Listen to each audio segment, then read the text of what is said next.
and welcome to 500 Open Tabs. I'm Kaveh Taherian. And I'm Hannah Hillam. Welcome. Welcome back to the show. What's new? Are you feeling better this week? Or are you still COVID? I mean, feeling better is a very broad question. I don't know if I feel good about anything. Are you physically better? Like, I don't care about how you're feeling emotionally. I'm 41. I never feel well physically. Everything hurts all the time. Can you breathe? Can you smell? Can I breathe? Can you taste? I can breathe and I can smell and I can taste. And I am no longer in, I have not had COVID now for, about a week or so. So in that sense, that's good. I'm feeling better. I also, interestingly, because I had COVID and I needed sleep, I wasn't drinking coffee for like a week. Whoa. Are you like withdrawing? Like withdrawing? That's not the word. Withdrawing. Withdrawing. Well, the thing is that if you just sleep through it, it's fine. Like, you don't get the headache if you could just sleep. So I had to sleep anyway. So now, since then, I've gone to, because I usually have, this is a bit of a tangent, but I'll just go really quick. Okay, well, then I won't say it. I'm sorry. Oh, you don't care that it's a tangent? Yeah, please. Oh, no. You took that right as an attack, which understandable. I would have too. Understandable. Real quick. So California coffee is like the amount of roasters and stuff that are just everywhere throughout the state. They make the strongest coffee and you don't realize how insanely strong it is until you leave the state and you have coffee anywhere else. And you're like, why do I have a headache after I had a large coffee? And you're like, because in California it's insane. So outside here, so water. Basically, I've been trying, and it's become a problem because if I have to have like normal coffee somewhere, I'm like, I get a headache because it's not strong enough. So after I had COVID and I like weaned off of it, I was like, okay, I need to scale this back a little bit and try and get this back under control so that I'm not so reliant on like this insane shit your pants, like not having a headache coffee. So I don't sound like I'm less caffeinated right now, but I promise I am. So I've been getting natural sleep and I've been drinking just a little bit of espresso, like one shot in the mornings, which I have not done for years. Whoa, so we'll you're see how long that lasts. Are you going to see how long you can go? Like, see how long you can I'm just going to try, yeah. Not because I'm anti-coffee, but just because like it's gotten so strong that it really is a problem if you can't have the super strong coffee. So I'm like, this isn't good. I would love, someday, I'm looking forward to the day where I have enough time to not be addicted to caffeine. You know what I mean? Someday. I don't know. I feel like that's the one thing I have. That's my only vice really these days. Oh, yeah. Yeah, that's the only thing I allow myself to engage in. And it's nice and it's like it tastes good and helps you, the bowel movements and it gives me somewhere to go in the mornings and all that. So I like how we went right into this talking about poo, which is fine. Shitting. Helps you shit. It does. Anyway, but I'm feeling better. Thank you so much. Good. I'm excited to be back on top and being able to do a proper tab again this week. Thank you for allowing me to be totally disoriented. I have no idea. We haven't listened to the episode yet. I don't remember what we did terrible last I week. might have sounded. I talked about the husk target. Oh, yeah. Was that last week? Yeah, it feels like 30 years. That feels like ages ago. I don't even remember what I talked about, but ancient graffiti. That's right. Ancient graffiti. Yeah. Anyway, I believe you're up first this week because I went first last week because I had to conserve energy. So after you. And because of that, you got better. So thank you, Hannah. Just kidding. All right. So this week. The cure. Hi, me. This week, I went through a bit of a frenzy of tabs, which, I chose 3 different ones at some point and just ended up doing none of them. And so I scrolled back a while, back to like January. I know, right? That's always a good sign when I'm scrambling at the last minute. I went back to my January-ish tabs because I remember opening this article that was like when I was doing the Roar episode. Do you remember that one with the Alliance? I do remember the Roar episode. Yes, very much so. It was great. So I watched a bunch of crap about that on Reels and YouTube. So my algorithm was like, oh, you like crazy animal stories? Here you go. Lion attacks. So I have several tabs of just random animal stories. So as you know, Kaveh, you live in Southern California, correct? Last I checked, yeah. Oh, I hope you still do. And as you know, it's famous for its amusement parks. And, Disney, Six Flags. Oh, really? Knott's Berry Farm. I don't know if you've ever heard of any of these places or if you're married to someone who loves them or whatever. And other ones I don't know about. So another LA thing, as you know, is that everybody there is kind of eccentric. And they've all kind of come there for a reason that's off the beaten path. So there's a bunch of crazy people. Sorry, crazy in the best way. Yeah, first time hearing about this. Yeah, don't go outside. I'll tell you that. Yeah. They're everywhere. A bunch of eccentric people who love amusement parks and who go there for weird reasons. So This combo can sometimes create quite an interesting enterprise, and which is why I'm going to be telling you today about Alligator Joe Campbell and his alligator theme park. I thought you said Alligator Joe Camel, and I was like, they banned Joe Camel. They took him away from us. I know. He was an icon. Alligator Joe Campbell? Yeah, Alligator Joe and his alligator theme park. Okay, you're going to tell me all about it? I'm intrigued. Going to tell you. So, unfortunately, this alligator theme park does not exist anymore because it was full of over 1,000 alligators. 1,000? Yes. The neighborhood of Lincoln Heights used to house 1,000 alligators. This park, right? So if you think back to like 1900s, people were doing insane things constantly. You know, the Olympic marathon, all that stuff. Right. And one of these things was opening a theme park dedicated to alligator tricks and alligator fighting and alligator petting zoos. So I swear this is a thing that exists in Florida still. It does. But this one was in the middle of a neighborhood in LA. Lincoln Heights. That's so strange. I never would have thought that. Well, it used to be kind of like a neighborhood where, like, it wasn't gentrified, alligators obviously. Yeah. All the alligators lived in that neighborhood before all these white people came in and ruined it. Yeah. They're like, we used to be able to just eat chickens in the street when we were alligators before all these people showed up. We used to Was it like a swamp? It wasn't like a swamp or anything, was it? I don't know anything about that. How do you have? Okay, sorry, I'm like exploding.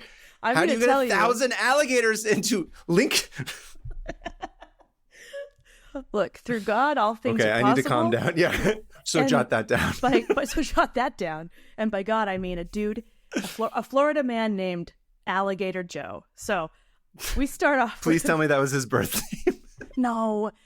Unfortunately, this dude's a giant liar, so we had many names, but the name I'm going to call him by is Alligator Joe. So, Allig Joe. This project, this amusement park, was the project of some guy named Frank Ernest, who was like a businessy type dude who just loved alligators, and a man named Alligator Joe Campbell, who also loved alligators, but in like an insane way. So, Joe. I'm gonna try hard not to laugh through this because this story is Joe Camel. Joe Camel. I'm gonna call him Joe from now on.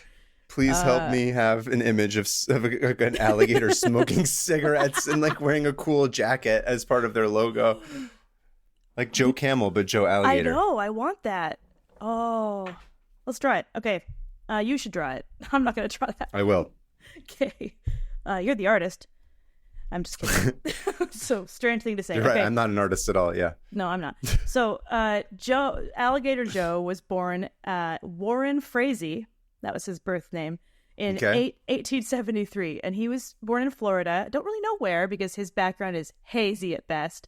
And he had already, back in like the early 1900s, been keeping a ton of alligators on some land, like in Florida, like hundreds. And he would invite like guests and he would wrestle them for entertainment. So this this dude was imagine that dinner party. Insane. So this dude was like a 300 bring a white wine spritzer and watch me fight alligators, please. I'm gonna wrestle this alligator until it's submissive it. What's the word? Submissive it. No, I think that's it. Submissive it. I'm not even gonna. Let's just go with that. We're going with that. So this dude was a 300-pound Floridian with gigantic mustache, of course, because it was 1905. Of course. And he would also always tell everyone he was Hispanic. He was not. And sometimes he'd pretend to be a Native American, and he was not. So no, okay. After a while, he was like, actually, I'm just the son of a British colonel, which, again, he was not. So he liked to make a... He was actually the son of an alligator. He was part alligator. That makes sense. He's wrestling his own kind. Yeah. Evil. Why do we have to fight? You know, why do alligators have to fight? On top of that, this giant mustachioed man wrestling alligators always kept a pistol and a rifle on his body at all times, just in case he needed to take measures to keep himself alive.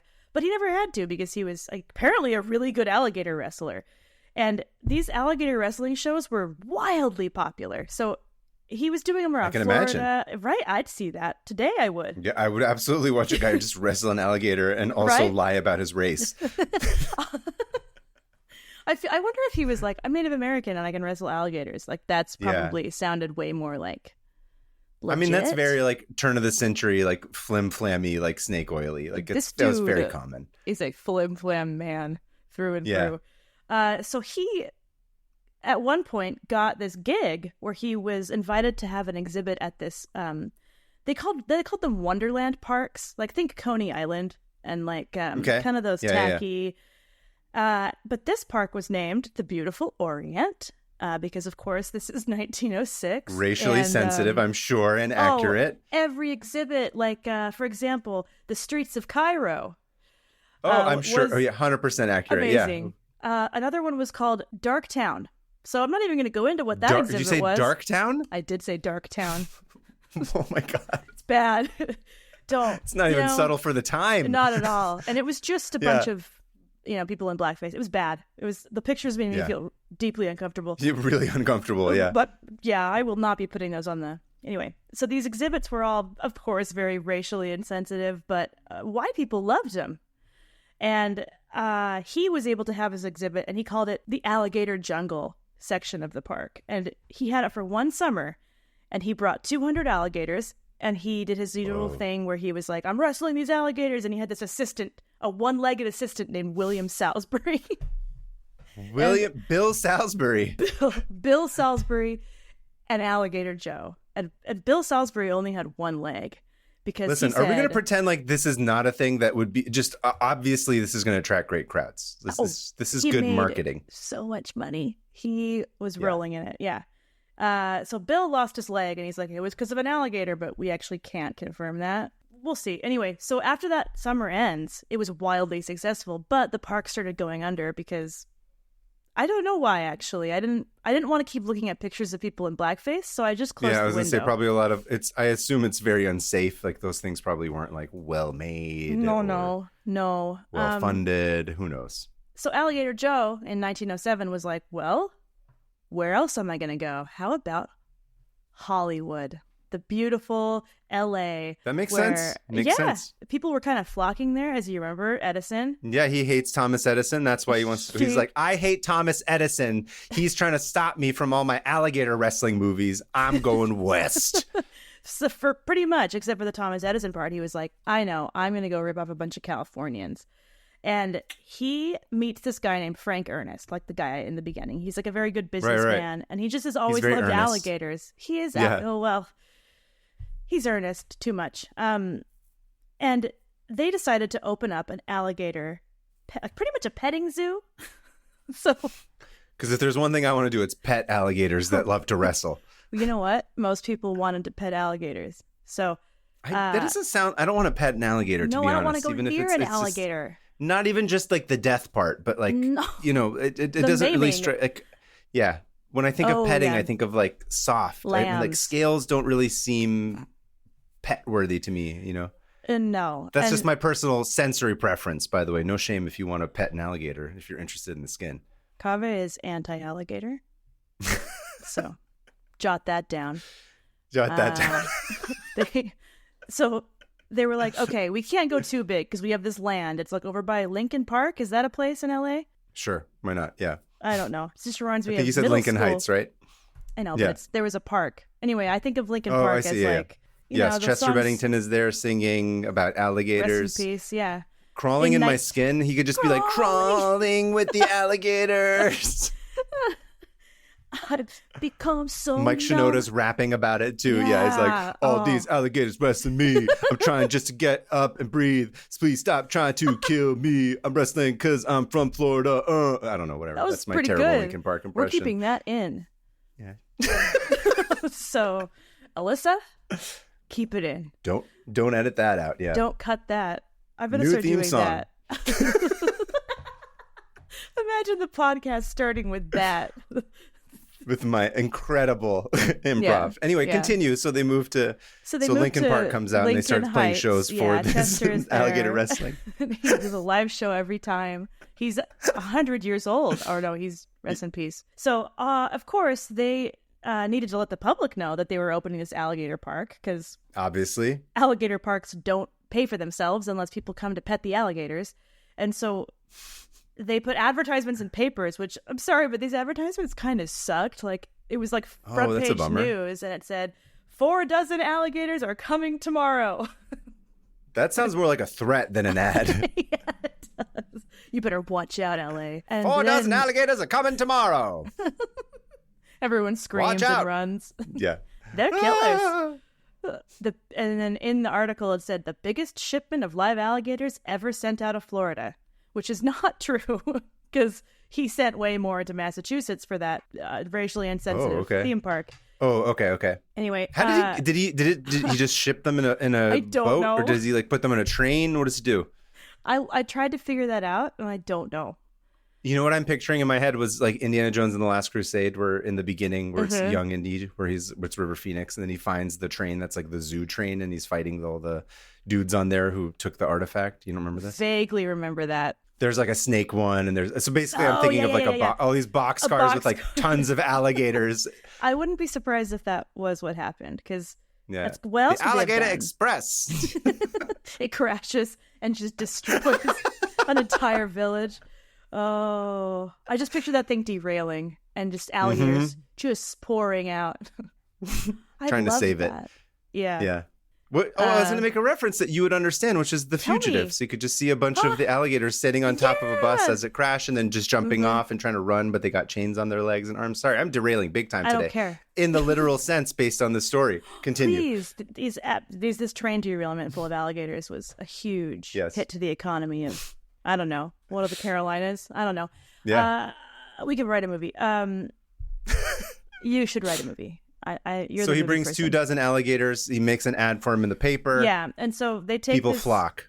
So we're gonna put you in this setting, okay? Love it. I love doing this. You're a guy, and it's as far as I know, yeah. Well, as far as we all know, yeah. Such a strange thing to say to that. Okay, part of improv is not commenting on what you just improv'd, Hannah. All right? Correct. You just take yes note. And. You send in. You do it unapologetically. But as I always say, I'm apologetically me, so... I'm really sorry. For what? Nothing, I'm just also apologizing. Oh, okay. I started getting angry. Look, I'm all over the place. It might not seem like I'm all over the place, but I am. And no, you're doing great. Too. Oh, I know. You're doing wonderfully today. I usually do. Okay. Oh, I'm sorry. No.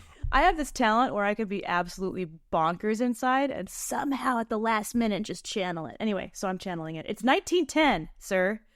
1910. And you are an American man living in LA, just like now. Do you want to pick a name? You could just be Kaveh. What was that other guy's name that was really funny? Dick I don't know. Pudlicott? Dick Pudlicott, sure. No, but you're Dick. But Your I came through Dick. I'm just Dick. Richard Dick. You came through Ellis Island, Smith? so you're Ellis Island, right? So I had to change Pudlicott. Dick Smith. Dick Smith. Dick Smith, and you have a wife and a couple of kids, right? The American family. And, yeah, my kids' names are Adelaide and Cap. Adelaide and Cap? All right. Yeah. Smith. So you, Mr. Dick Smith, you're like, hey, it's Saturday. It's a beautiful, sunny LA day. We're all wearing long clothes. We shouldn't be inside all day because we're all going to get hot. So we should go out and do something interesting. And you've just read the paper and thought, there's a new alligator petting zoo. I know what to do with the kids. And listen, 1910 or 2010, same thing. Same thing. Take them to the alligator park. 100%. So you put your whatever kids, Adelaide and Cap, you just toss them in the back of your, like, whatever it is, Model T. My jalopy, I think is what they called them right back then. No, you get on one of those bikes with the giant wheel. Yeah, the unicycle. No, the unicycle, the like front one. Yeah, the old-timey one.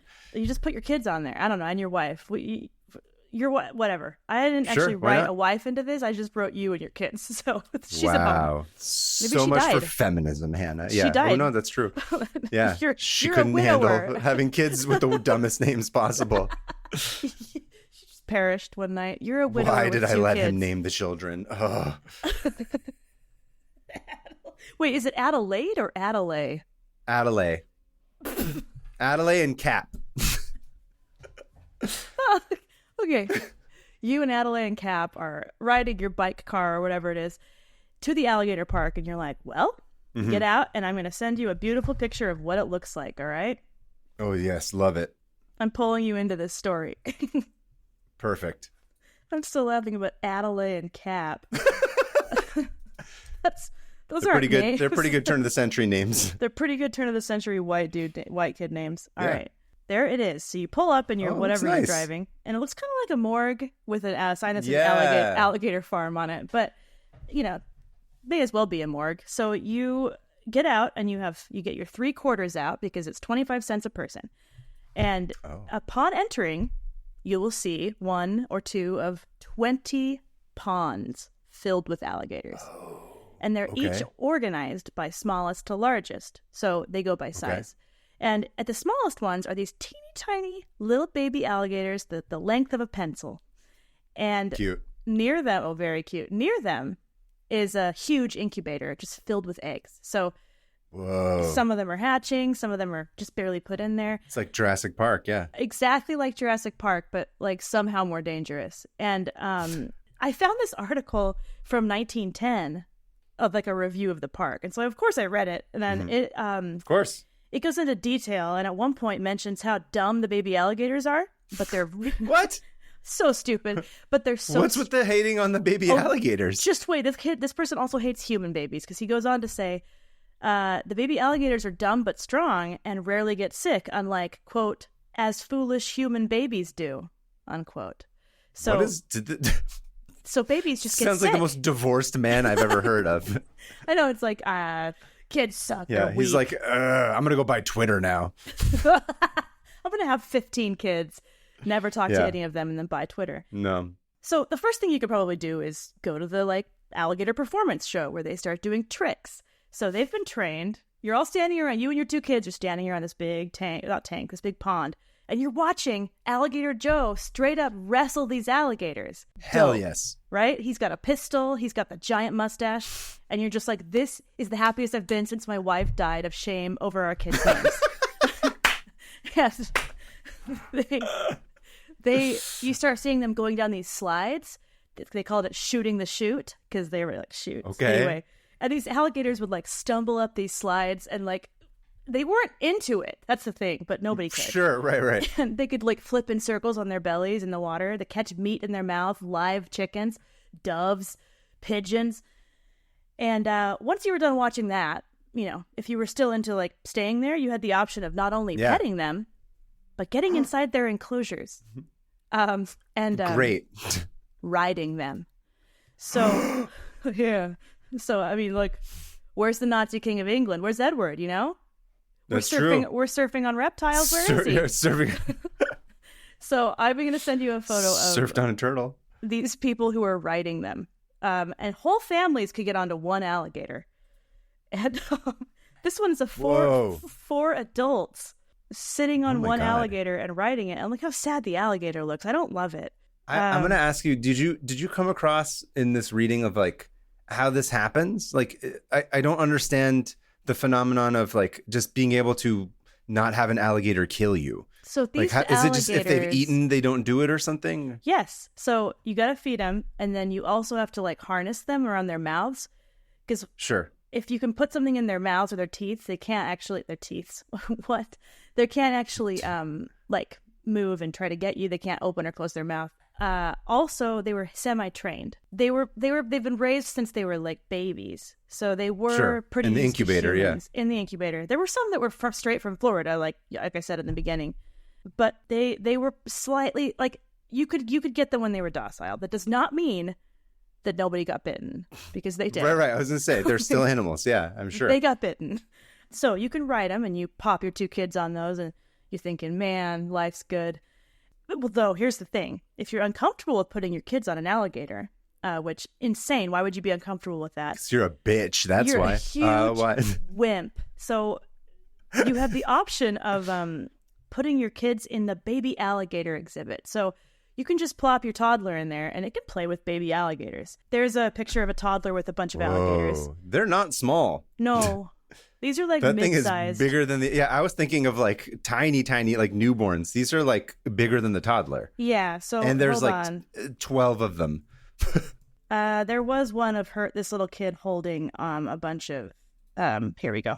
So really, I guess at that size, even they're not really that aggressive yet. No, well, here they are as babies, Whoa. super babies, and yeah. So they I had can see the picture though. Yeah. Different sizes, and so depending on the size of the kid or your comfort level, you can like let them play with tiny alligators, or you can let them play with big ones. But look, here's the thing: if you're lucky, you can see Alligator Joe or one of his assistants hypnotizing an alligator. Oh. Yeah. So they had this weird, like, I want to say trick, but it actually worked, where they would like hum, like almost like throat hum, like like throat singing, like the Tibetan style. Yeah, like a drone, like exactly. And they would like calm these alligators down until they were just laying there, like not moving. That's super cool. Yeah, so you could see that. If you're right there at the right time of day, you can even help feed them. So let's say you're there at the right time of day. They hand you a newly dead pigeon. And, Cap, how old is Cap? 6? Sure. Cap picks up the pigeon and throws it at an alligator, and it catches it. Dope! So cool. And then Adelaide, is that her name? She's 3, and she's just riding. Sure. Oh, Adelaide's a man? I think Adelaide's listen, my wife and I were progressives for the time, so we were like, it's a gender neutral name. Clearly. Now. I assumed that I think it was usually a boy's name, but for the purposes Adelaide. of the story, let's make it. Okay, so while Adelaide is just riding a tiny, or like, maybe I'm wrong. I don't know. Maybe it was a girl's name. I don't know. Yeah. Putting his fingers in the alligator mouths. Your other kid is like throwing meat in the alligator's mouth, which is pretty cool, but be careful because you can't throw rocks, because there's a nice sign that says visitors are requested not to throw stones at the alligators, spit on, punch, or molest them in any way, which means that makes sense. All of that happened at one point, which is why they put the sign up. So, I mean, if you're encouraging people to run around and play with alligators, of course someone's going to throw a rock at an alligator to get its attention. I mean, that makes... I'm not even trying to joke. I'm like, 100% that's what people would do. I went to the... idiot, here! Like, you look at me. I went to the Exploratorium the other day. Have you been there? Yeah. Up in San Francisco. Not for like a billion years, but... Oh, there's a whole exhibit where you get to like watch... Anyway, you can watch a bunch of cool stuff happening. And one of them is a bunch of fish, these giant goldfish. And there's a huge sign that says, don't tap on the glass. And immediately my daughter was like punching the glass. First thing. I'm like, yeah, okay, kids are dumb. And so are adults. So another highlight of the park was someone named Billy the alligator. And this alligator was gigantic and huge and terrifying. And the article called him ugly and gnarled. So I don't know what he looked like, but... Is it the same writer who like hates kids? Yes, this guy hates everything. This guy's a dick. What is his name? Oh, I don't know. Let's put him on blast. Should we find out? Loser, divorced idiot is what this guy's name is. Do you want me to find alligators out? and I'll babies. Find out. No, it's okay. Okay, fine. I just thought if you had it handy, we could shame him. But continue. So Bill Gator. Billy the Gator. And then Billy has some friends. Okay, so here's the thing about Billy the alligator. He was famous because he was in, if you watched any movies between the 20s and 40s, and there was an alligator in it, that was Billy. So Billy... Nice. Yeah, Billy was a movie star. Just like all those lions. And just like the lions or the dog from Frasier. I'm so glad I've never seen Frasier. Can I just say that? Usually I'm ashamed of it, but this time I'm like, no. Even the name Frasier makes me annoyed. Anyway, I'm going to get hate for that. So these alligators were all like 100 years old. So a lot of them... Oh, no way. Yeah, I don't think I realized they lived that long. They live a while. So some of them were like 100. Some of them were like 50 or 60. And wait, so are there theoretically alligators that could be around from that time that are still alive now? Yes. Oh, my God. Absolutely. I actually went to try to find out, and I couldn't. So if I had more time, I could probably track down... It's William the Third. William Gator the Fourth. Sorry. Billy Gator the Fourth. Yeah. The Fourth, yeah. I bet if we did some research, we could track down some of these. Because when it did close, they were if you're an alligator and you're listening, please submit your DNA to 23andMe and we can find your ancestors. Send us your family Ancestry.com. tree on Alligator. Nope. Gator try to test. Make a fun gator test. Fun pun. DNA. The A in DNA stands for alligator. There it is. Oh, some of the other popular gators there were named El Diablo and El Diablo. Barataria Ben. And of course... Barataria Ben. That's an interesting name. You don't know what it means. And of course, Neither do the I. oldest gator and the patriarch of the entire park was Louisiana Joe, named after Joe, Gator Joe, or Alligator Joe himself. So Not very good at naming things. Louisiana Joe? That's not really very... bad. Ben, Billy, they're fine. Okay, so Okay. the day has been going great. Your kids got to touch a bunch of alligators, and you got to feel alive for the first time since your wife died. Right. But you don't want to go home empty-handed. No. You have an alligator-shaped hole in your heart now. Hole in my heart. Yeah, you yeah, need yeah, to yeah. fill it, and you're in such luck because, dude, the gift shop, you can buy an alligator baby, and you could Just take it home. Take it home. Perfect. You can buy as many as you want. You can have them shipped to you. You can buy an adult alligator if you want. Because it turns out this whole operation was about making money on selling alligators. Get you in the door Yep. with the alligator wrestling and all that, but that's actually just marketing. This whole thing was him, Smart. because here's the thing. At the time, people loved alligator skin everything. And True. it was newly outlawed to hunt alligators for that kind of thing. So this was his way of being like, buy your own alligators. Or Circumventing it, huh? yeah. And so it was just huge racket for selling alligator skin purses and cigar cases, and which they sold in the gift shop. The gift shop, you could take home alligator leather shoes and bags and hats and wallets and everything. Made fresh on site. Dude, I don't even know. I tried to figure that out. That's messed up. It's super messed up. So But you go classic for the time. oh, so 1907 right here, just Yep. like pure 1907. So for $1.25, you can buy your kids each an alligator, which is $33 today, which is not bad. That's a steal. That's nothing. That's A cheaper baby than a movie. alligator? Yeah. Yeah. Oh, is it really? That's wild. I mean, if you have 3 people to go see a Oh, movie, true. it's usually about at least $15 a head. That's Yeah. $45 right there. If you want a bigger alligator, it'll be Mhm. $20, which is about $600 in today's money. And usually people who ran like circuses would come and buy those. It's a bit If you don't much. Yeah, want a 600 is a live little bit out of one- my budget. Yeah. Yeah, I can't afford a large alligator. I'll buy a baby one. So if you don't want a live one, you could, of course, buy a bag made of one, or trinkets or shoes, or some of these trinkets even have holes in them. Recycled alligator. Exactly. Right. You can buy skeletons, skulls. You can buy pieces of the Listen, alligator. Let's not pretend like you and I would not have purchased alligator skeletons. 'Cause I we would 100% buy would've. an alligator skeleton right now. Yes. Should I? New business. That was very Dennis of you right now. You just went like in the Making a Murderer episode where they're like talking to him and then they leave and he the room and he just goes, silent. It's a lot and of you're Always like, Sunny hi, I'm back on the references. podcast. Should I? Yeah, I just dissociated murderously. If you do anyway, so some of them even have holes in them from when the alligators would fight each other, and they just preserved those holes in like the wallet you buy. And the guy in bit of the history. a little bit, the guy in the article, the douchebag, was like alligators are cannibals. You could take these disgusting cannibals, and then you can see the hole where they bit each other and ate each other and stuff like that. It just made it insane. You could even buy eggs that didn't hatch, and they like decorate them. So, Easter egg horror story. Of course, all good things must come to an end. In 1915, Alligator Joe, perishes. I don't know why it's a perish, like I'm an old-timey person. Did he get killed by an Joe- alligator? No. He died of diabetes.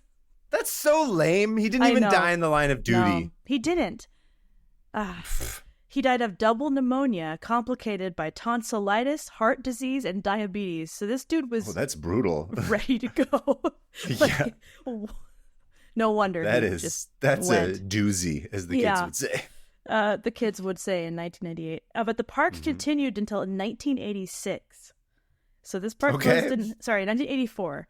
And by the time it closed down, it had moved locations to be right next to Knott's Berry Farm. So you could go to Knott's Berry Farm and then immediately exit and go pet an alligator. Whoa. And it barely had any visitors because by that point everyone was like, this is messed up. Like, I Yeah. don't want to watch them be forced down a slide or to wrestle a man with a pistol. And also labor laws and child safety had evolved because everyone's like, I'm absolutely not taking my kid to an alligator farm. Just barely by the early 80s, by Just the way. barely. I mean, they were still like, hey, kids, come home when the sun goes down, but they weren't, you know. Yeah, we were just talking about this. Honestly, most of the stuff that we think of today really only happened in the past, like, 15 years, maybe. It blew my mind 20 that, years. like, I could get arrested. Not arrested, but I could get fined if my kid is outside alone. I didn't know that. That's You didn't insane. know that? You can Oh, get yeah. fined? if my kid walks to school alone, I could get fined. Yeah. That's crazy. Yeah. I mean, it's not a good idea, but No. I just like the idea that you will get fined. But like I would to me. walk home from school and just take the longest meandering path, and my mom would be like, "Oh hey," like if that happened now, I'd be like, Why are you home now? She's dead." Like I'd be like calling the police anyway. Mm-hmm. Oh yeah, so the park closes in 84. 84, and then around that time, we all got really interested in the crocodile hunter. And so it was kind of this move from like exploitation to preservation, because we also realized that the alligators were like endangered. I guess Florida used to just be absolutely infested with alligators. Or Florida used to be a giant swamp where alligators lived, and then people moved into there. You're right. That is actually that's more likely what it is. Didn't they fill in all the swamps at one point, like to make cities? I don't know. I'm pretty Probably. sure the Everglades were massive, and then they just filled them in to like make Miami. Making Disney World. Oh. So, of course, this didn't happen without many incidents of injuries and stuff. And trainers would get injured, kids' hands would get bitten, people's legs would get bitten. Of course, obviously. Why wouldn't they? And one of the incidents is the owner's son, actually, Ernest, Frank Ernest Jr. He was like 9, and he was watching his dad feed the alligators, and one of them, he's okay, he lived. One of them rose up thinking Frank Jr. had food in his hand and just latched onto his hand, and trigger warning for violence, but his dad immediately just gouged the alligator's eyes out. Whoa! And, gouged his eyes, which made him let go. So I guess if you want an alligator to let go of your arm, you go for the eyes, which makes sense. And so he like gouged the eyes, and it let the kid go, but he had like lifelong issues with the arm. That sucks. But it didn't stop him from then going on to like work on the alligator farm, and inherit it. So didn't stop that. And then didn't deter him, yeah. Again, Ernest Sr. fell out of a tree and into one of the ponds and knocked his head and went unconscious, and everyone had to drag him out before the alligators started eating him. So Ernest is not great at this. And then there were just many, many, many other incidences that they never reported because it didn't want to get shut down. It stayed in the Ernest family until the 80s and when it shut down. And now it is just in a little empty like plot of grass and a doctor's office. I went and looked it on the map. The location by Knott's Berry Farm. The location, the original location. The original one in Lincoln Heights. I think the one by Knott's Berry Farm is actually now more Knott's Berry Farm. So. Oh, I see.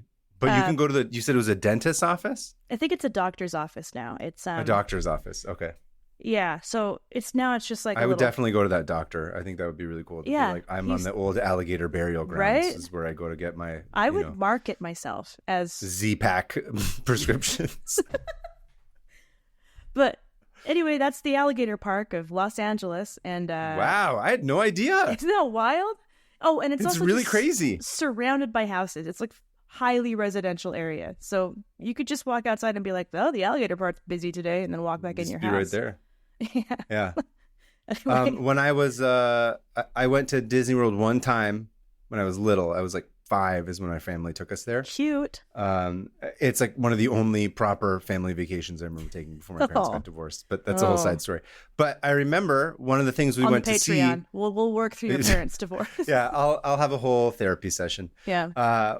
But I don't remember where it was. But I do remember we went to an alligator farm, something or other, when I was little, and I remember very clearly like it was like the chicken that they held in the middle of like it was like a bunch of it was like a pit that we were all looking into, and then the thing like the alligator jumping and eating the chicken live. And I remember seeing that and being like, "Holy shit!" No, it was like a raw chicken. It wasn't alive. That's crazy. You got to see that? But I remember seeing that. I was 5. I was like, what? It was like burned into my memory for sure. So I definitely, as you're telling the story, I'm like, I remember that. I remember being that age. I remember seeing some of that stuff, and it was crazy. And did you like it, or were you like, what am I doing here? I mean, I don't think I had any sense of like morality of being like, this is cruel to animals. I just was like, what the shit? That thing just jumped? That's terrifying. And it just ate a whole chicken raw. It didn't even get cooked. I guess when kids are just like, they just have experiences, like a big train of experiences that they just react to as it happens. There's no like context. Suddenly you're in the car, and the next minute you're like watching an alligator eat a chicken. And you're I just want to 5. say that the entry, I don't know if I made this up or if this is actually the memory, but I feel like the entryway was like a giant alligator head that had been Cool. like painted to look weird. This is Florida in like, God, this must have been, if I was like around 5 or 6, this must have been like 88, 1987, 88, something. I was little. That's I was cute. very, very young.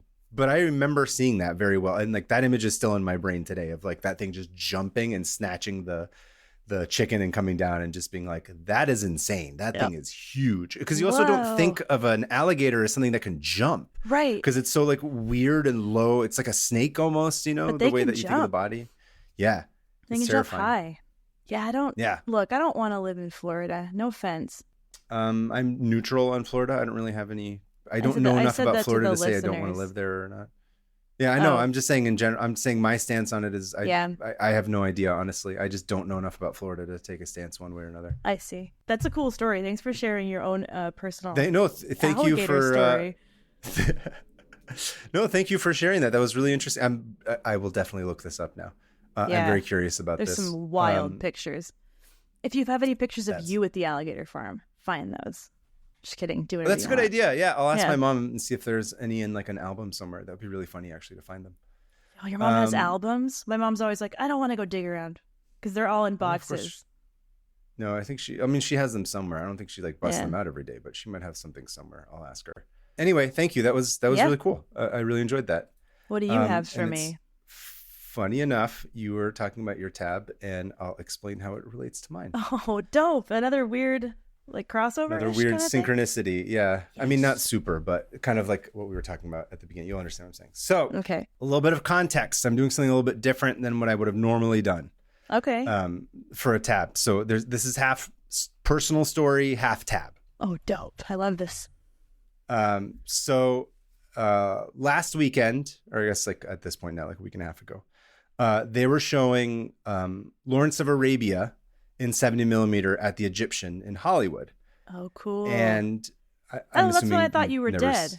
Yeah, that's right. Because you texted me and I like didn't respond because I was in. It's like a 3-hour and change movie with an intermission, and I was like, "You're like, are you dead? Are you dead?" And I'm like, "No, dude, I'm in the movies. Leave me alone." It's just that's how reliable he is with like when true. It comes to work stuff. I asked a question about the podcast, and if he doesn't answer within 2 hours, I'm like, he's dead. He's been murdered. He got in a car accident. Anyway, no, thankfully I was just watching the movie, but I'm assuming you've never seen the movie. Of course, yeah, that's a big one to watch. Okay. But Sarah had also never seen it, and I had been talking about it with her for a long time. Where I was like, it's one of my all-time favorites. I'd love you to see it. So we had waited until there was an actual 70 millimeter screening of it to go see because it's a very different experience. And of course, I've seen it like 1,000 times, but it was really exciting. Really? I was excited to go with her and to take her, and it was after we had sort of gotten over her sickness, and it was really fun. Oh, nice. And one of the really fun things that you get to do when you see a movie with someone is you see it through their eyes when you're watching it for the first time. Oh, yeah. Not the kind where they're like rolling their eyes. Yeah. It's like you're watching it as them. Like what would this be? You're watching it as them, and then you're noticing things that you would not have noticed otherwise, but they notice because they have a different perspective. Yeah. I love doing that. And so Sarah had this interpretation of it, which was really funny to me. And she was like, oh, this is a movie about two really stubborn BFFs who are like super into being fashionable and like camping out in the desert. And I was like dying. I was laughing so hard. I was like, that's the most ridiculous take I've ever heard of from Lawrence of Arabia, because it's this huge epic where all this stuff happens. But to her, it was just like, it was the birdcage, but like in the desert. Like that's all it was. It's a delightful Saturday. We're watching the movie. We're having fun. And I was laughing because, of course, it's in the desert and there's all these camels in the movie, right? And there's camels everywhere. They're riding camels. He's like getting on camel. There's like camel race, whatever. And I sort of am like laughing because like, camels are kind of fun and cute and they got like long eyelashes. And then they're funny. And in the middle of watching this movie, I came to this really strange realization that I had never thought about until I was watching the movie. And this might come as a shock to some people, but prejudice exists. And there is racism. No. I hate to break it to you. We solved that. Me and my people solved that. Can you believe it? I don't know how I can handle that news. Anyway. Anyway, Listen, so yeah. Even more shocking. I personally have been a victim of racism and prejudice and horrible things. I'm not surprised. Don't worry. This is not that kind of tab. I'm not going to sit here and complain about all that. But I would be fine. The point with is, I know I don't really want to I don't want to turn this into a whole therapy session. Fine. But what I realized was, and I'm, I was pretty tough. I was toughened up by like my parents in terms of stuff that I had to deal like withstand and hear and deal with and all this. And right. I heard a lot of insults and slurs growing up, and I sort of like never batted an eye at a lot of it and like tried not to give any credence to it. But suddenly, as I'm watching all these camels in the movie, I remembered like the litany of insults and slurs and like terrible shit that people said to me growing up about like, oh, like, are you a camel jockey? Like, is your dad a camel? Do you have sex with camels? Like, did you come to school in a camel? Like shit like that. You would just hear for years, all the way through high school. Kids are horrible. Kids are so bad. That sucks, dude. It's okay. Again, the point of this is not to be like feel bad for me. I'm just saying that like I heard this so much that I didn't realize until I was watching the movie that I was like, oh, you know what? I guess that was one that I weirdly internalized. And so for a long time, I just like anytime I would think of it, which is dumb for a lot of reasons, obviously, because like racism's dumb, etc. But also like camels are not like really a part of like Iranian culture in the same way. Like, so it was just dumb. I was just a kid, I'm just like, right. So for whatever reason that like crossed a wire in my brain. And I was like, I need to not like look at camels or engage with anything about camels or understand. Like it was just this thing that I like shut off in my brain. You just denied camels completely. I just denied camels. Yeah. I just denied it. And so like I'm watching this movie and I'm like, these things are really cool. Like these things are strange. And then so all of a sudden I got really angry, as you know, and I'm like, why have I let people stop me from learning about camels? They can all eat shit. Yes. Take camels back. Yes. So I got really mad. And then as I was like leaving the theater, I was like, I'm going to go home and read about camels. And I don't give a shit what it's about. But I'm doing this to defeat racism and to stand up for myself like as a 10-year-old.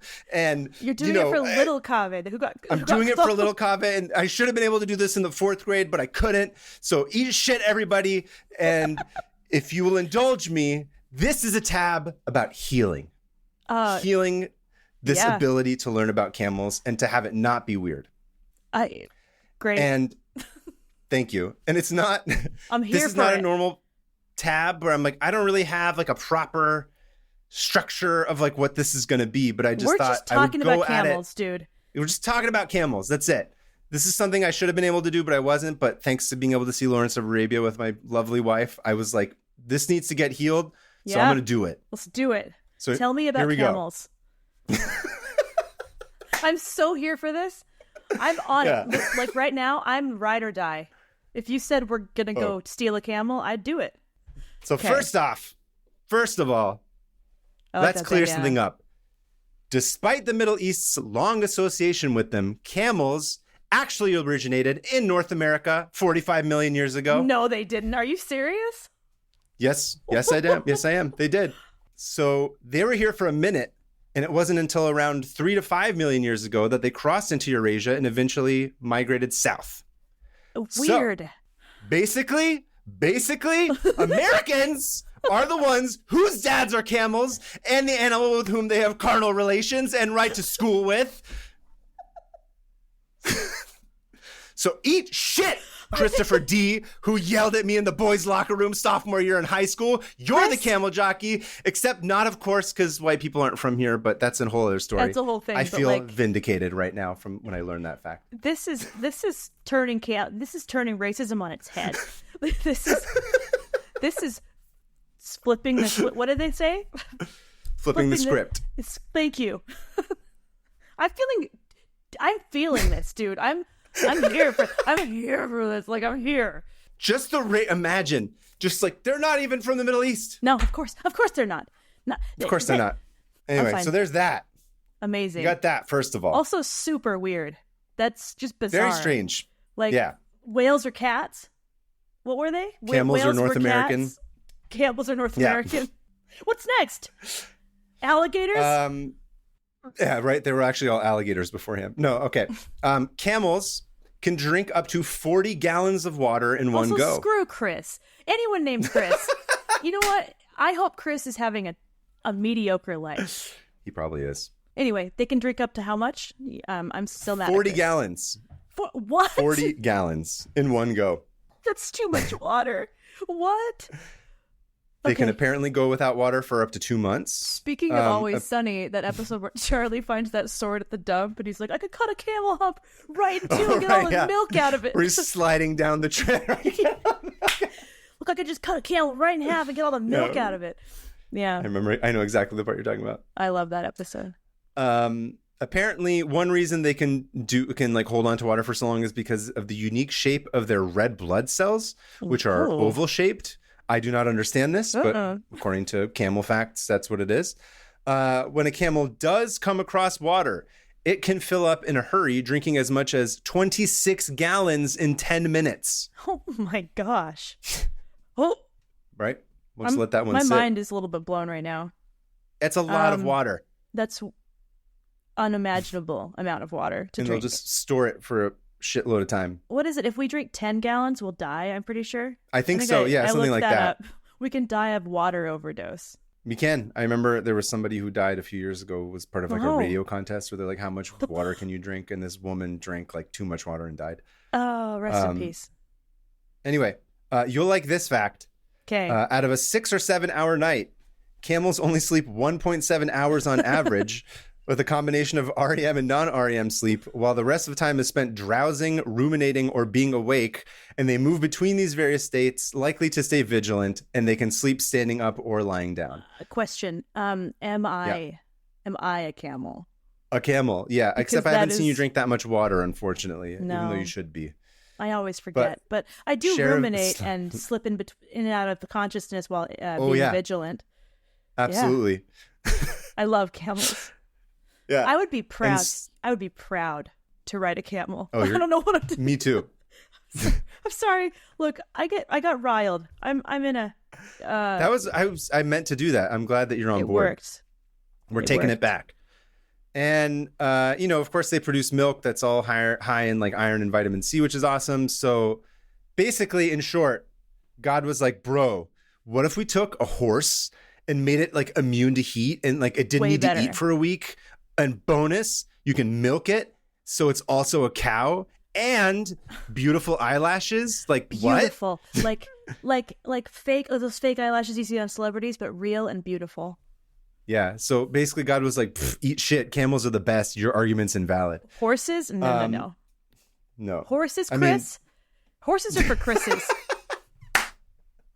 Camels are for real people. Now, I found an interesting story that I wanted to share as well. Okay. And this might be something I do as a real tab later. I don't know. I'm almost like reticent to bring it up because it's really cool. It's your show. Again, you can do whatever you want. I was just sort of like freewheel. I was just spitballing and just doing whatever. Like I said, I just was like, I'm just going to consume every weird little fact or thing that I think is interesting and just talk about it. And I don't care. So for this one, we have to go for this story. We go back to our golf course shark and diarrhea sperm whale friends of Australia. Yes. Great. The Stuart Highway is an 1,800-mile long road stretching from Port Augusta in the south to Darwin in the north, crossing what is largely open wilderness, locally referred to as the track. Oh. And there you'll see whatever, like insects and kangaroos or whatever, but perhaps most shockingly to us, what you wouldn't think of are Mel Gibson. That's right. Mel Gibson's there wearing his kilt, trying to fight the King of England, doing a bad job. Pretending to be American. But aside from Mel Gibson, you'll also see camels. What? Did you know this? No. Yeah. In Australia? I didn't know this. In Australia. Well, okay. So according to Feral Scan, which monitors invasive species, about like a decade or so ago, the camel population in Australia had grown to around 1.2 million. In Australia? Yeah. Okay, how come, why? Have they always been there? Why are they there? No, I'm going to tell you exactly why. Are they an invasive species? Oh my gosh. So I not again. I've said this before. I keep bringing up Australia. It keeps coming up. I don't know much about it, but it keeps coming up through our love Always of animals does. and our mutual interest of it. So I was like, how the shit did this happen? So when you start to think about the Australian landscape, it kind of makes sense. The outback is just like massive, massive, massive, and it's scorching hot, and there's not, a whole lot of, gas stations in between usually where you can buy a drink of water. So that's a joke. Right. When parts of coastal Australia were being settled by the British, your favorite. Look. That's all I have to say about it. Look, who among us hasn't been settled by the British? That's true. So in the late 1700s, the English come in and they're starting to settle, and they're like, got their colonial caps on, and they're thinking of how we can colonize, etc. Doing what they do best, stealing. Doing what they do best. And they're like, dude, this is like a weird, crazy, giant desert. Like, what? What's really cool and helpful in deserts are camels. And we can't colonize shit if we don't have a bunch of horses that get heat stroke or whatever. So we need to bring camels here so they can properly colonize and take over everything. The British did this? The British did this. So between 1870 and 1920, as many as 20,000 camels were imported into Australia from the Arabian Peninsula, India, and Afghanistan, together with at least 2,000 handlers or cameleers, as they're called, from similar regions. Yeah. What next time Chris says something about camel jockeys, say actually they're called cameleers. So you can... Cameleers, bitch. And they're referred to now as the Afghan cameleers in Australia, although it seems like most of them are actually from what we now know to be Pakistan. Not from Pakistan. Okay. They're like Western India. Yeah. I'm sorry, like the western area of what used to be of what used to be India, which became Pakistan at some Pakistan, point. Yeah. So I don't think that they're ethnically Afghans or Afghani people, but that's just sort of what they said. Yeah, interesting. The camels that they brought were dromedaries, which are the single-humped versions that are a little bit lighter and quicker. Huh.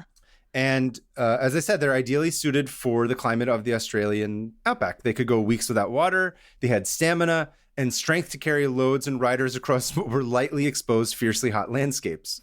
It's wild, right? Of all the things the British have done, I just wouldn't have expected them to have imported 100,000 camels to a new country. But hey, it's wild. You do anything through God, all is possible. So jot that down. So jot that down. Second, wow. Go. So speaking of God, they also played a major role in establishing Islam in Australia. Wait, really? Yep. That makes sense. Yeah. Duh.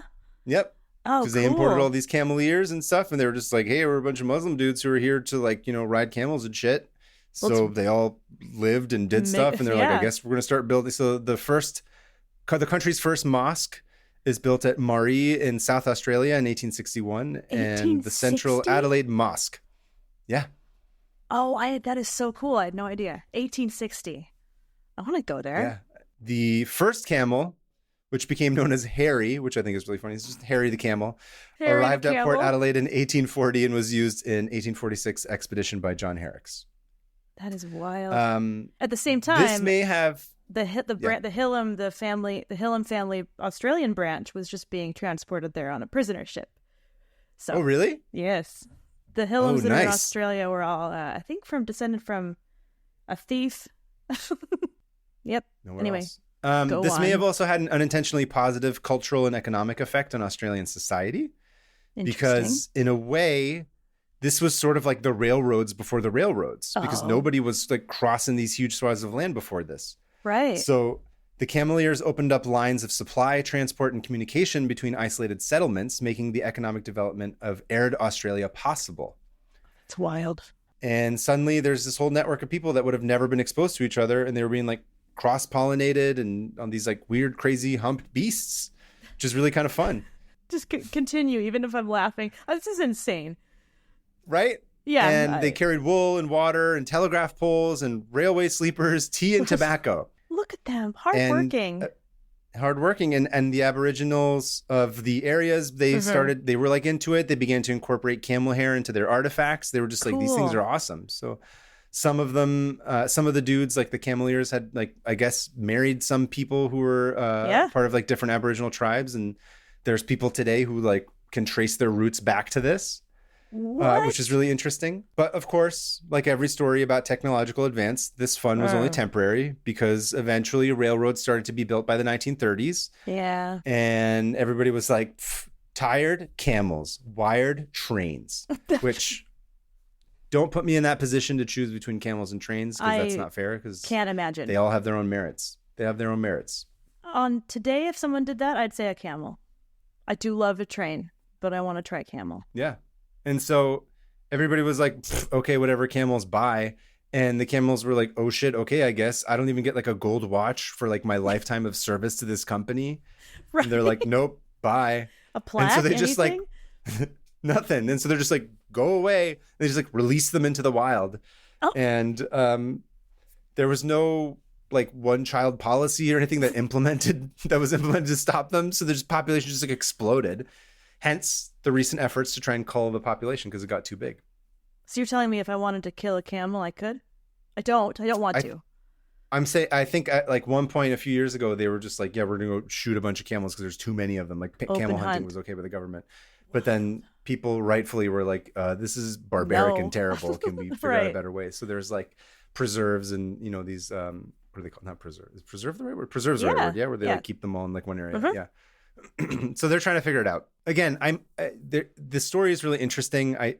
Of the whole like bringing the camels to Australia. I might at some point go back and like really get into it because I was reading about it and I was like, there's specific characters, there's like specific context for it, and I'm like, there was too much for me to just sort of go through to be able to prepare it for this week. Right. So I might reserve that for another time. Just heads up. But I thought it was really crazy, and it's really interesting to think about. These animals just populating a whole different area, and you're like, oh, of course, there's like a perfect analog for that. So it's really cool. That's why. Oh. So I'm gonna end on one little story. So after we watched Lawrence of Arabia and came home, Sarah was like, we need to watch all the special features because I have all the Blu-rays. I have the Blu-ray of it, and she was like, I want to watch the special features of how they did this because it's crazy because it's all practical. And there was one story that I thought was really funny. It was really interesting. So in Lawrence of Arabia, there's a lot of like crazy war, like, charging scenes where they're trying to like attack people and all that. And according to Omar Sharif, there was one especially insane day of filming. So you don't know this, but at one point they go to take a city of Aqaba, and there's this whole cavalry of dudes on like horses and camels, all riding at like full speed. It's like a charge. How fast are camels? Are they pretty fast? I feel like they said they can go up to 40 miles an hour, but they get tired somewhat quickly because they're not meant to be running that fast. Right. So I believe I remember seeing somewhere that it's like they could go at about 20, 25 miles an hour, like at a reasonable pace, like somewhat comfortably. That's good. I'm surprised I could recall that quickly. But anyway, so there are these dudes all get all these extras. And again, this is Lawrence of Arabia, which you haven't seen, but like this movie has a crazy amount of extras. There's a crazy amount of people, crazy amount of horses, crazy amount of camels. It's like this whole movie it's literally one of the most big, like it's one of the most epics of all time. So, ooh, I gotta watch it. And of course, when you get that many four-legged animals running at full speed, you get a crazy amount of like sand and dirt and stuff going up in the air. And it starts to look like a cartoon, like when the Tasmanian devil is like running and like all you see is his like upper body and it's just a puff of clouds where his legs are. Clouds of smoke or clouds of dust. Yeah. Sharif is like, oh shit, this is kind of dangerous. If I fall off my camel, no one's going to be able to see me through all the clouds of dust and I'm just going to get trampled to death. And so he finds himself a rope and he ties himself extra tight to the camel because he's just like, I'm not taking any risks. Oh my gosh. Now, that's also scary though. Yeah. Omar Sharif does this because he thinks ahead. Peter O'Toole, who plays Lawrence. No, I don't know if he's like drunk or was just banging whoever the night before. He's just like, yeah, whatever. I'm just going to get on the camel. Let's do it. There's some ego involved of like, I'm fine. I'm invincible. So Peter O'Toole just is like, whatever. Let's just do this. Take 56. I don't care. Let's go. And he's Lawrence. So he's like leading the charge. So he's leading the charge. He's doing his thing. And of course, he eats shit in the middle of this take and falls. In the middle of this like Lion King sized stampede of like camels and horses. Like there's hundreds and hundreds of them. So scary. He doesn't get killed. You know why? Why? Because by some miracle, his camel that he was riding, unprompted, just goes and just stands over him, like puts, the 2 feet in the front and 2 feet on the back. Yeah. And just like basically is just like, oh shit, like the guy that gives me food might get hurt. So I'm just going to stand here because people can see me above the cloud of smoke, but they're not going to be able to see him. And everybody that was riding behind just sort of like went around. That's a good camel. Listen, wait, camel, lifesaver. That's the whole reason that Peter O'Toole is still, or I mean, he's not alive now, but he was able to go on and have like the camel great came career. back like 50 years later and killed him. Yeah. You owe me. Now is not your time. But I thought that was really crazy. It just protected him. He was just like, oh, okay, cool. I'll stay there. Bro as shit. That's, dude, I want a camel on my side. So wait, how smart are they? Are they pretty smart animals? Like, I don't know. I don't actually know. I didn't look that part of it up, to be honest with you, like the levels of intelligence. I don't think they're like a crow or anything in terms of like being able to solve complex problems, but they're very loyal. Smart enough to be loyal. Smart enough, yeah. Wow. I love camels. So the next time, all our young listeners who are of Middle Eastern descent, if someone asks you if you rode a camel to school, your answer can be, I should be so lucky to be with a beautiful, practical, highly functional animal that chooses me. Yes, that will protect as its companion. Me. Oh, yeah. What would be the hey Chris, did you ride a horse to school because you're European? Is that like the same thing? You can't really diss people like that. Unfortunately, it doesn't really work. I know. But I'm still angry at Chris. Anyway, yes. I would be honored to get to like be a friend with a camel. You know? Yeah, I think, and they're funny and dope. And I spent the morning doodling drawing some camels. Can I see? And I was just like, I don't have it here. I have to go grab my sketchbook. Sorry, but I will show you. Yes. Okay. But the point is, and as I was drawing them, I'm like, they look a lot more structurally when you're drawing them. It reminded me a lot more of a giraffe than anything because of like the weird creaks, and it's got like a longer neck, and it's got this like dopey weird body which I love giraffes, by the way, too. Yeah, they're wild looking. So I don't know. It was just kind of fun, and of course the hump is not water. It's just people always think it's like milk, or it's filled fat. With water. It's no, it's just fat reserves. So I don't know. I just thought it was like they're funny and they're like these weirdly beautiful creatures, and they're so highly functional, and like it's crazy how much stuff we were able to do just as a result of these things existing and being able to domesticate them. Right. And literally the impact that it had on Australia, I thought was really interesting. And anyway, so that story is nuts. I won't read about that just in case you end up going into it. But I just love that they're like a perfected horse, you know? Yeah. They're like, and I'm like, it's pure, just like, there's a lot of stuff that's racism, but I'm like, this is like particularly dumb racism because this is a really like a functional, like great animal that's like really interesting, and like there's a reason they're very popular to use in the Middle East and North Africa. Like, makes perfect sense. Why would you use a horse? Yeah.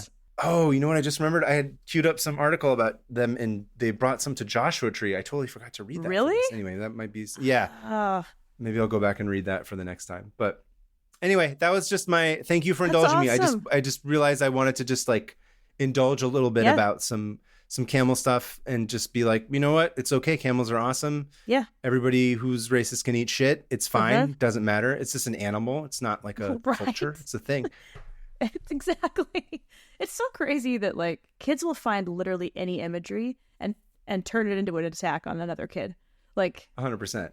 Adults do that too, though. But kids are so vicious about. I mean, so are adults. Never mind. Yeah. But kids are just so like, it's crazy that they can be so young and latch onto something and turn it into something like, you're a little bit different than me, so I'm gonna take this animal that I saw in a movie once. Like, and anyway. And kids are also weird because they'll just take that personally, even though I'm like, I should have just been like, camels don't even have anything to do. But I was like, what? I'm sorry. No. And then it becomes like a weird thing you just completely like shut out of your life. Fascinating. By the way, last thing I'll say, which I thought you'd think is funny, is shotor is a camel in Farsi. We refer to ostriches as shotor morgh, which is literally camel chicken. Yes, camel chicken. It makes sense. Look at camel chicken is. It just looks like a giant camel and a chicken at a kid. Wow. I love that. Also, by the way, I always love hearing Farsi. I know that's why I threw it in there. Language and insertions, fascinating. I was going to send you a bunch of pictures, and I got so excited about camels that I didn't even send you any. I'll just send you a couple of some of the old timey ones. Okay, let's see. Oh, this one's really crazy too. You can see this is a more contemporary one right here. Look how high off the ground they are. Oh, there's a bunch of people underneath that horse.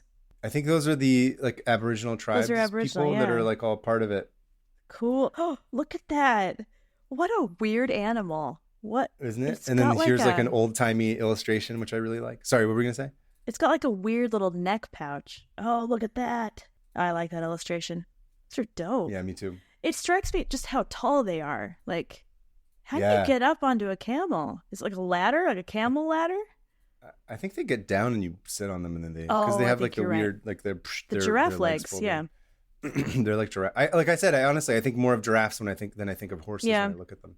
They definitely don't resemble horses, but they are. Wow, look at them! I want to pet one. Me too. Let's open a camel zoo with an adjacent alligator zoo, and they can. We'll go. Yeah. Fight. They can fight. We can wrestle camels. Camel wrestling. Sell camel eggs. Mark Hamill the camel. Mark Hamill the camel. I like that. Wait, let's get a camel named her. That's what I was saying earlier. Yes. Oh, I just made the connection. Okay. Yeah. Alligator Joe Camel. Is that the episode Alligator title? Joe Camel. I think that's going to have to be the episode title as well. Yeah. Alligator Joe Camel. So that's my tab. Thank you for listening. Thank you. Now we will move on. I like the personal touch to it. I always like. Thank you. Yeah, it was fun. How are we going to destroy what do you want to these? We could do. I just like the jaws of a alligator just snapping, mauling it to death. Yeah, just chewing on an alligator, just eating a raw chicken. How about that? Sure, let's do it. Yeah. Okay. You want to count down? Everywhere. All right, let's do it. You ready? Yep. 3, 2, 1. Closed it. That alligator sound. All right, Screams. Moving on to listener emails. You're up first. All right. Mine is from Paul from Washington State, and you know Paul. It's Paul again. This is Paul. Yeah. Anyway, this is the story. Okay, he says, my wife and I are going through another round of IVF, so we keep making jokes about giving birth to rabbits. This tab is why. This is the story of Mary Toft. Toft was a 25-year-old illiterate servant from Surrey, England. In August 1726, she had a miscarriage, but a month later she still appeared pregnant. On September 27th, she went into labor and was attended initially by her neighbor Mary Gill and then her mother-in-law Anne Toft. She gave birth to something resembling a liverless cat. I don't know what... Yeah, so they called a doctor to come look at her, and during the night she delivered more animal parts. Over the next month, the doctor recorded that she began producing a rabbit's head, the legs of a cat, and in a single day, 9 dead baby rabbits. This is an animal-heavy show, huh? Whoa. The doctor sent for the King of England and was like, bro, this is crazy. You gotta send some royal dogs. And the king did. Then, when they arrived, they were greeted with the news that Mary was in labor with her 15th rabbit. Toft gave birth to several more dead rabbits in their presence. One of the royal physicians thought it could be true and sent the rabbits to the lab for analysis in London. They found corn, hay, and straw in the dung pellets that were still in the rectum of the rabbit, which proved that it could not have developed inside of Mary. She was sequestered, so she would be under constant surveillance, and her sister-in-law was caught sneaking in a dead rabbit. She would get the rabbit, place it inside of herself, and then deliver it when the doctors were present. Thank you, Paul. That's it? That's what you leave us with? I've read about this before, and it was just this huge hoax. Like, she was like just putting dead baby rabbits up there and then pushing them out. Speaking of flim flam. You good? Okay. Yeah, great. Yeah, congratulations on your 15 dead rabbit babies. Well, what's your email? Thanks, Paul. Okay, thanks for making Paul. Kaveh speechless. That's pretty hard to do.